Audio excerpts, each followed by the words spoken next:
আসসালামু আলাইকুম, সবাইকে স্বাগতম।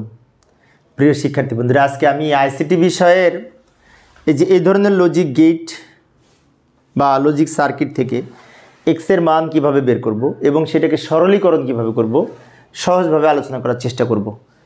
তো অনেক সময় এই ধরনের প্রশ্ন কিন্তু বোর্ড পরীক্ষায় সৃজনশীল আকারে আসে। সেক্ষেত্রে বলা হয় এক্সের সরলীকৃত মান নির্ণয় করো। তো এক্সের মান বের করার জন্য আমাদের প্রথমত এই চারটা লাইন কি কি সেগুলো একটু জানার চেষ্টা করি। এই লাইনটা এ, আর এ থেকে আবার এখানে নট যুক্ত করে এটা এ নট তৈরি হয়েছে। আবার এই লাইনটা হচ্ছে বি, বি এর সাথে এখানে নট যুক্ত করে বি নট তৈরি হয়েছে। তাহলে ফাইনালি আমরা এই চারটা লাইন বলতে পারি এ, এ নট, বি, বি নট, এটা কিন্তু বলতে পারি, তাই না? তো এই চারটা লাইন দিয়ে আমরা ওইগুলি তৈরি করব। এবার আসি এইখানে, এই গেটটা কীভাবে, এটা কিন্তু নর গেট, অরের সাথে নট যুক্ত করে নর গেট। তো অর বলতে যোগ বোঝায়, এই লাইন আর এই লাইন যোগ করেছে, যোগের উপরে পূরক হবে। তো যোগ করেছে কোনটা কোনটা, এইটা আর এইটা। এইটা বলতে এই এ থেকে শুরু হয়েছে, যেখান থেকে শুরু হবে সেই লাইন ধরতে হবে। এখান থেকে যেহেতু শুরু হয়েছে তাই এটা এ লাইনটা, আর এইটা এখান থেকে শুরু হয়েছে তার মানে বি, এটা এ এটা বি, দুইটা মিলে যোগ হয়েছে, যোগের উপরে নট যুক্ত হবে। তাহলে এ প্লাস বি এর উপরে এ নট। এবার আসি পরেরটাও একটি অনুরূপ নর গেট, কিন্তু এইটা এই লাইন আর এই লাইন, এই লাইন বলতে যে এখান থেকে শুরু হয়েছে, এই লাইনটা এখান থেকে শুরু হয়েছে, এখান থেকে শুরু হয়েছে মানে কি এ নট থেকে শুরু হয়েছে। তো এটা হচ্ছে এ নট বলতে পারি, আর এটা বি নট বলতে পারি, তাই না? এই যে বি নট, এটা এ আর বি নট যোগ হয়েছে, যোগের উপর আবার নট হবে। এই যে এ নট বি নট যোগ হয়েছে, যোগ তার উপরে এই গোলটার জন্য এ নট পুরুক। এখন এবার এইটা হচ্ছে এটার আউটপুট, তাই না? আর এইটা হচ্ছে এইটা। তো এই দুইটা মিলে আবার কিন্তু গুণ হয়েছে, যেটি এক্সের মান হবে। এই দুইটা মিলে মানে কি এইটা গুণ এইটা এক্সের মান।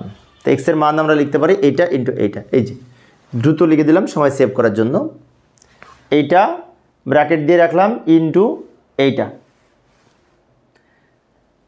তো আমাদের এই হচ্ছে এক্সের মান। এই এক্সের মানকে আবার সরলীকরণ করব, সরলীকরণ করে আমরা একটা মান পাবো, সেটা নির্ণয় করব।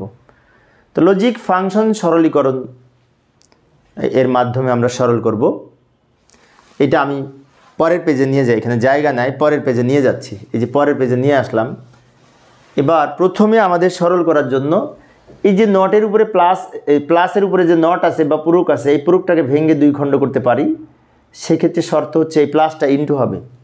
আবার এই অরের উপরে নট আছে, এই নটটা ভেঙেও আমরা দুই খণ্ড করতে পারি। শর্ত হচ্ছে এই প্লাসটা ইন্টু হবে। তো এইখানে আমরা লিখতে পারি এ নট ইন্টু বি নট, তারপরে এখানে যা আছে ব্র্যাকেট দিয়ে রাখলাম। আবার এখানে a double nought into b double not.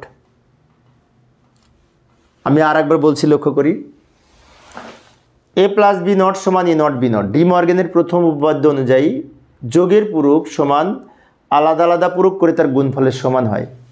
যোগের পূরক সমান আলাদা আলাদা পূরক করে তার গুণফলের সমান হয়।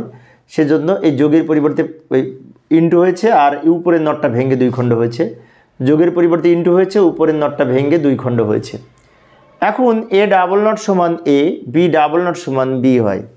তো আমরা পরের লাইনে এইভাবে লিখতে পারি এ not B not into A B লিখতে পারি।